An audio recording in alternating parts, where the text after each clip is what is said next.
I have several sources of information. I mean, I do trawl through the internet, knowing where to look. I review other people's sites, and I know what is good and what is not good. Um, there was some news just the other day on Antarctica where there's some extremely interesting things going on which are quite mysterious.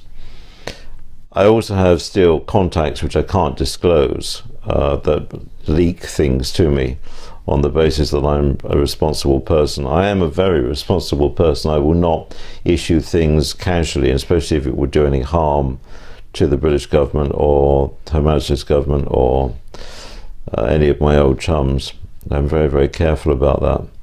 But I do have quite a few contacts remaining, both here and in the United States and in other places. Plus I have this off-world connection, which I don't talk about too much, that is referred to in the book at the back end where it says The Man Who Never Was, that chapter heading, because that is another very interesting aspect and keeps me safe and keeps me briefed on a number of things of a much more cosmic nature. Because upstairs, as I call them, do actually have quite an interest in what goes on down here. They have vested interest apart from anything else. So it's in their domain to keep the place as safe as possible, although they have no direct involvement in personal lives, but they do need the place to continue as a biosphere. My understanding, of course they're very cagey about it, they will never give out information which is dangerous to them, is that they are principally from the Palladian spiral. We are in a spiral arm of the Milky Way galaxy, and they have communication with about 129 solar systems that revolve around stars, which include the Pleiades, the Seven Sisters as you know them. And they keep their sources very close to the chest, but they also exist interdimensionally as well as physically. So they can physically be here, but they also can be here at a different frequency. I mean, you can go on my disclosure. In fact, I posted a picture just the other day on my Facebook, which I painted in 1994. Of the principal communicator, who is female by gender, and they live a very long time. They live much, much longer than human beings. I mean, human beings only live to about 80 or 100 years, depending on how healthy you are.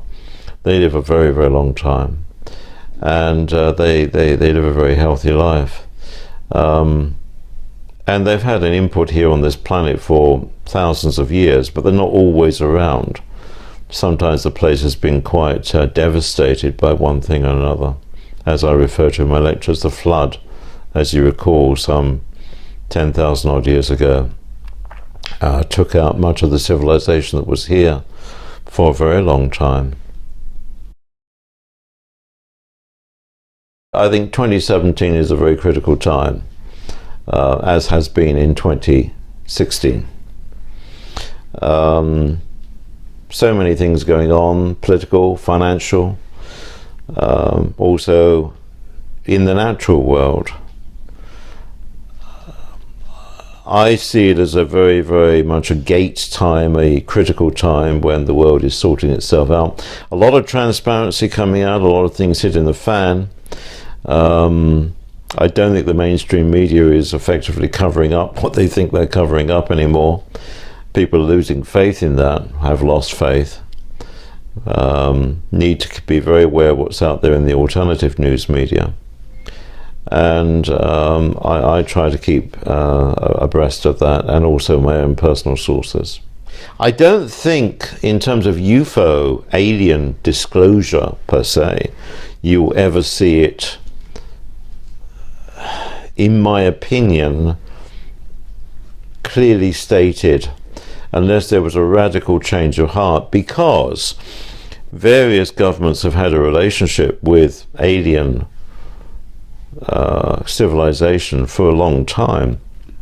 I mean, we're talking since the 1950s, and it would be very difficult for them to admit that. In terms of coming out with some kind of, oh, there could be aliens out there, hey, what a surprise. Yes, you might get things drip-fed and leaked, but I don't think there's ever going to be the president going on television, the president of the United States going on television and saying, hey guys, we've lied to you for the last 50, 60 years. Now we're in a position to tell you the truth. I don't see how they could do that.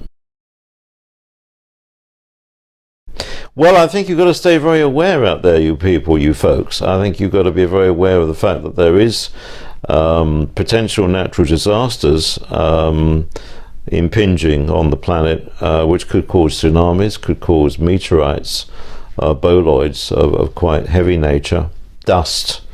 We know we're in an increasing density of dust, which produces very heavy rain, weather extremes. People talk about pole shift, magnetic pole shift. That is a possibility. It's very difficult to predict it. It's not a simple thing. We don't have a North Pole which is in a fixed position and a South Pole in a fixed position. There are anomalies. South Atlantic anomaly is one. It's a very complex subject. But certainly there are geopolitical and also geophysical changes which are likely to occur. It's not an exact science. It's like trying to predict earthquakes. There's going to be more earthquakes, there's going to be more fault lines shunting around. But you can't say definitively on a given day. I've given a prediction that runs up to the 18th of March 2017, when I said a lot will happen by then. But this is a window of time. You can't put your finger on a given day and say, hey, it's going to happen then. California is at risk, unquestionably. The Madrid fault, New Madrid fault is at risk. That's in the States. Istanbul is very likely to have a major earthquake. The North Anatolian fault is due to slide again. It's been moving along westward for one. Everything on the Pacific Rim is at risk. Japan will have some more quakes offshore, and tsunamis probably resulting from that. The United Kingdom is very safe. You're on 64 miles of solid rock underneath here, whereas the Pacific's only got 19 miles of rock underneath it. The orbit is slightly changing. The Earth's orbit is slightly changing, and then we'll revert back into another slightly different ellipse. It's not circular, it's slightly elliptical. Moon position is changed slightly, as people have noted, including the Indians, the Eskimos. All of this. The results of all of this are very difficult to predict. They're very, very complex. You're going to get quite severe weather. You're going to get possibly actual change of climate in different zones. Some will become hotter and drier, some will become colder.